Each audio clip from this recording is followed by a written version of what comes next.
Bismillahirrahmanirrahim. Assalamu alaikum wa rahmatullahi wa barakatuh, and welcome back. In this section we are going to take the nicotinic receptor antagonists. Nicotinic receptors are a group of acetylcholine receptor which are present in neuromuscular junctions as well as in autonomic ganglia, and these receptors can be blocked by compounds which have two ionizable amines with optimum distance. For example, Tubocurarine is a compound of plant origin, and this compound has two amines. One of them is tertiary amine while the other is a quaternary amine. Both of them are ionizable nitrogens, and they combine to two specific regions within the nicotinic receptor, so blocking that receptor from acetylcholine binding. The distance measured between the two ionizable nitrogens in tubocurarine is about 11.5 angstrom, and so we have some compounds which have quaternary amines with this optimum distance 11.5. They have nicotinic receptor blocking activity.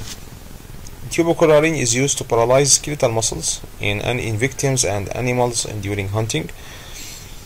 So the first theory, as we said, that those compounds which have two ionizable nitrogens combine to two regions within the receptor. One of them is within the tunnel and the other is outside the tunnel. Other theory says that since there is two binding sites of acetylcholine within the nicotinic receptor, there are two quaternary amine binding sites within the receptor inside the tunnel. So if you make a compound with two quaternary amines with optimal distance, we can get a nicotinic receptor blocker.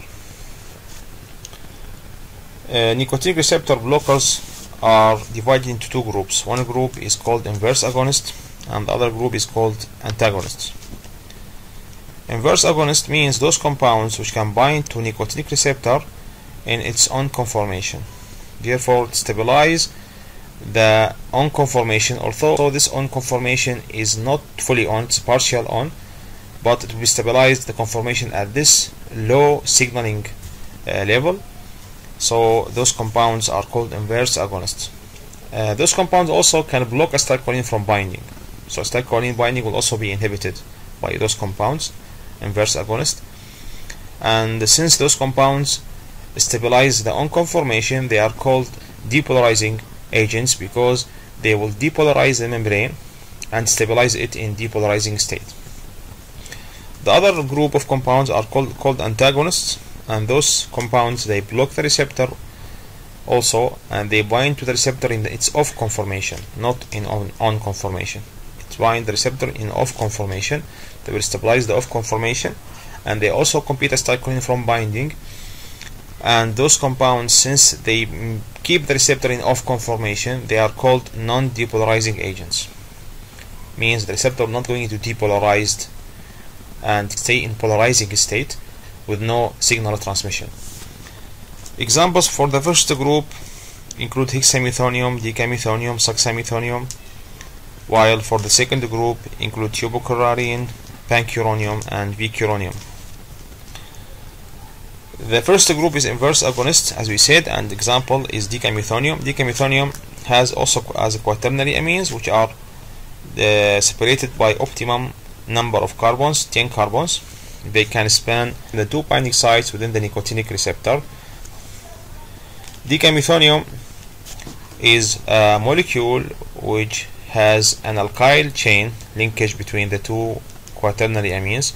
Therefore, this compound is lipophilic and has lower potential of metabolism, so the compound will have longer duration of action. Since this compound acts as inverse agonist, it will activate nicotinic receptor and keep it in depolarizing state, so it may activate the nicotinic receptors in the adrenal gland and induce adrenaline secretion. So this is one of the side effects of this compound.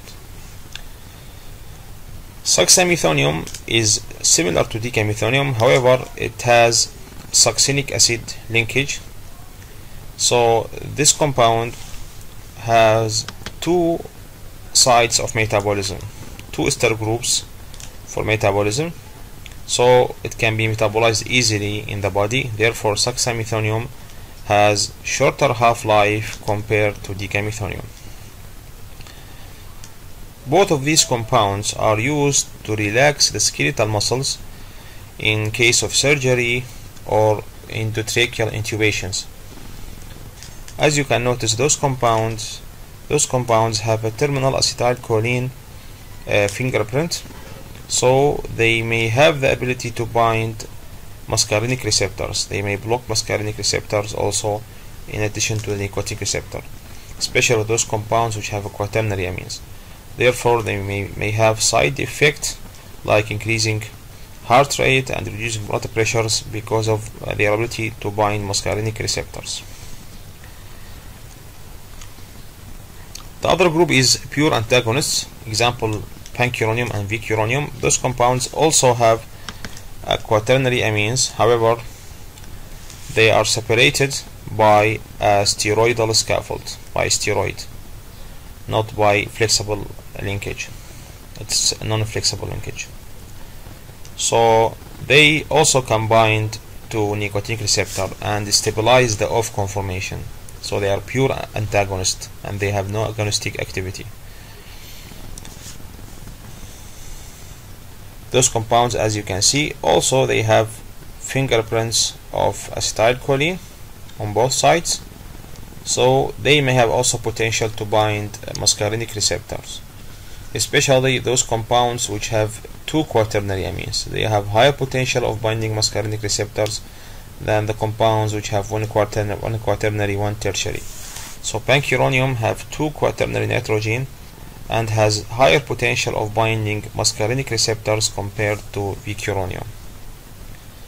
Therefore, vicuronium has lower potential of producing cardiac side effect because it has lower potential of binding muscarinic receptors.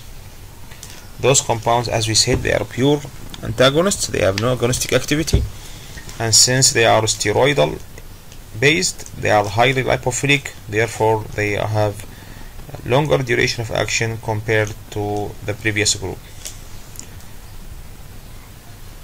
Other members of this class include the atracurium, which is also contains two quaternary nitrogens, quaternary amines, separated by a linker, and this compound has the property of self-hydrolysis. It can be hydrolyzed independently on esterases.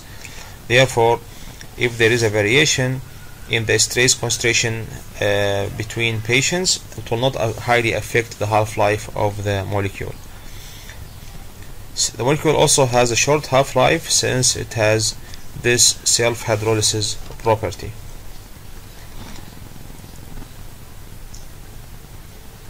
Atracurium, as we said, has the self-hydrolysis property because it has a highly acidic hydrogen which is bounded to a carbon that is midway between electropositive carbonyl carbon and a positive charged nitrogen. So this hydrogen is highly acidic because it is adjacent to carbonyl carbon, electron deficient, and quaternary nitrogen bound carbon which is also electron deficient. So there will be a high electron deficiency in this area. This will lead to a higher acidity of this hydrogen. So removal of this hydrogen will lead to product hydrolysis into two parts, and this is called Hofmann elimination. So in basic media, the basic pH of blood 7.4 is enough to hydrolyze this compound.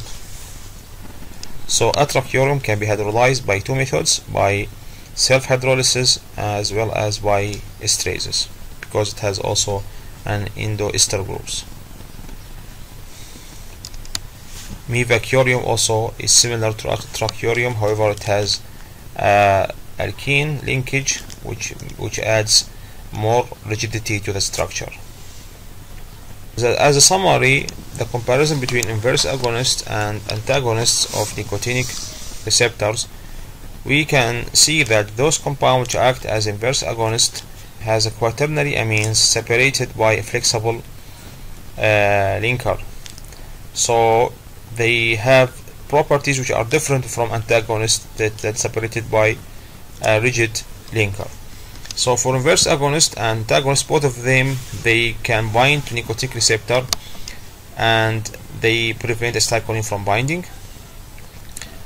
However, inverse agonist will stabilize the on conformation of the receptor, while the antagonist will stabilize the off conformation for the receptor. Both of them, they combine nicotinic receptor anti-neuromuscular junction as well as autonomic ganglia, so they can paralyze skeletal muscle as well as having parasympathetic side effects because of a blockage of autonomic ganglia. So they are similar in this point. Since inverse agonist has a clear acetylcholine scaffold connected by a linker, they have the ability to bind muscarinic receptors and producing muscarinic antagonist. Therefore, they have augmented parasympathetic side effects. While antagonists, which have a stiff linker between acetylcholines, they have no obvious acetylcholine structure. Therefore, they have lower ability to bind muscarinic receptor. Therefore, they have lower parasympathetic side effects.